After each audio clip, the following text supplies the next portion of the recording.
Welcome to a new series of videos where we look at the inspiration behind FromSoft games.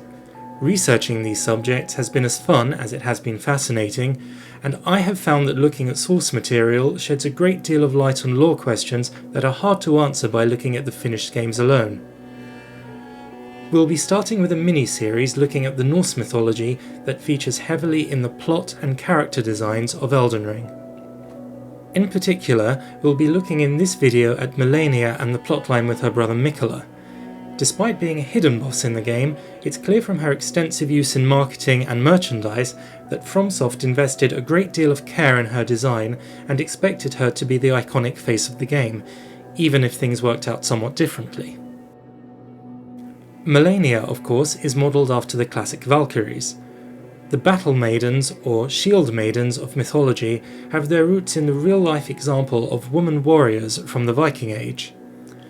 It isn't clear to what extent women regularly took part in battle, but female warriors are attested in various sources and were certainly a familiar, if not common, occurrence.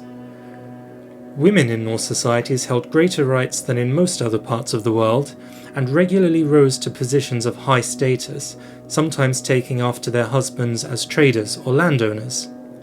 It seems that those who demonstrated enough skill or strength were able to do the same in the military sphere. This 10th century grave in Birka, Sweden, which contained a particularly well-preserved example of a high-status warrior burial, was proved beyond doubt in 2017 to have been a woman.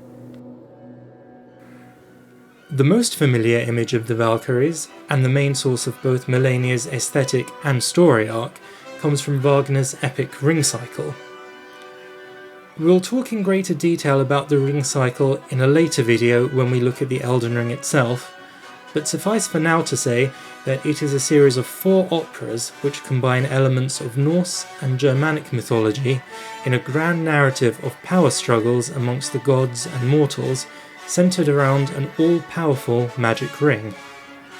The Ring Cycle is a seminal work, and it's hard to overestimate the effect it has had on music, drama, and the fantasy genre.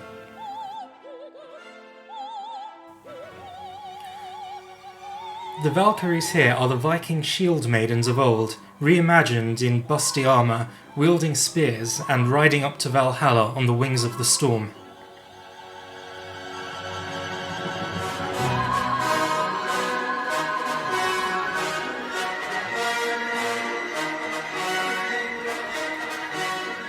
The head god and father of the Valkyries is Wotan, the equivalent of Odin.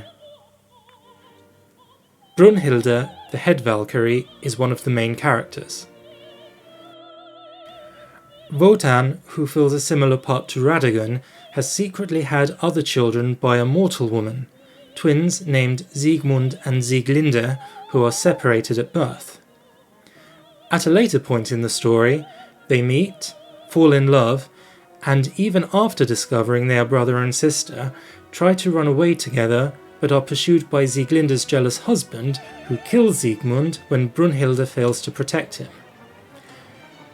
Sieglinde is revealed to be pregnant with Siegmund's child, who she names Siegfried, and who in Part 3 falls in love with Brunhilde, who is his aunt.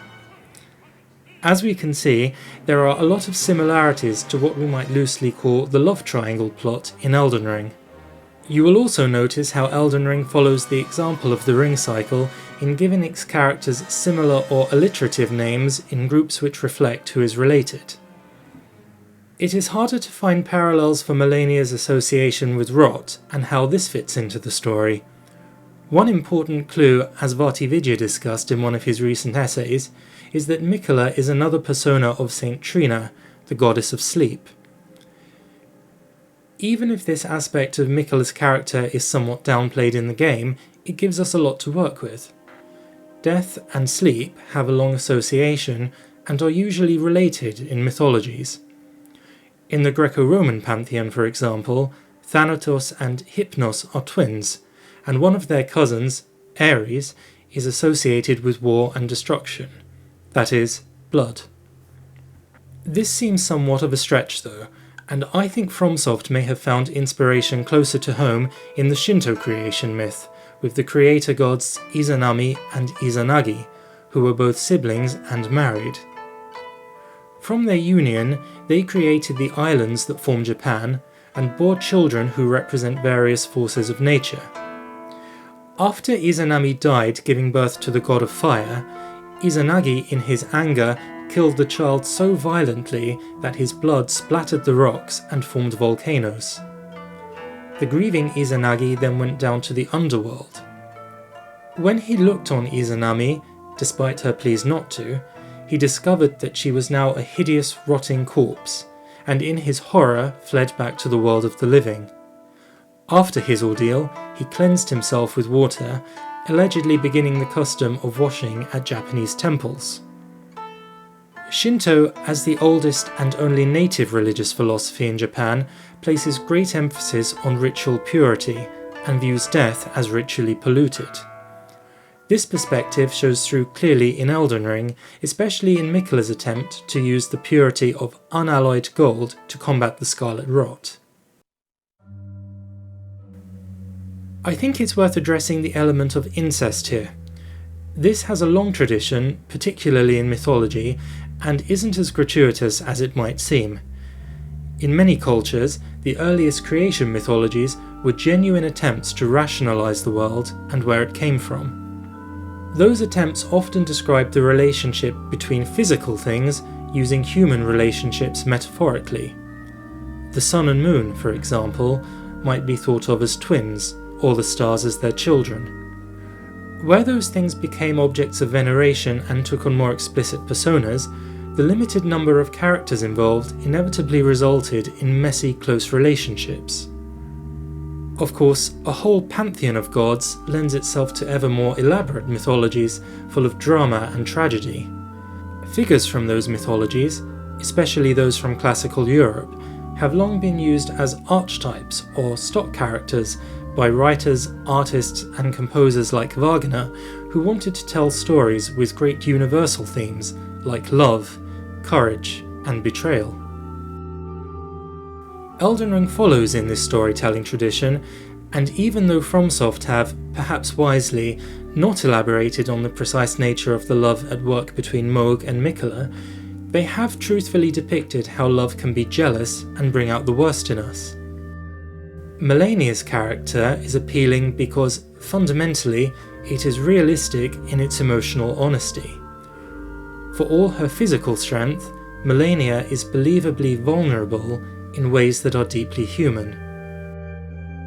Oh, dear Miquella. Oh, dearest Miquella. My brother. I'm sorry. I finally met my match. Join me next time when we'll be looking at the Erd Tree and the physical world of the Lands Between. Until then, remember to subscribe and thank you for watching.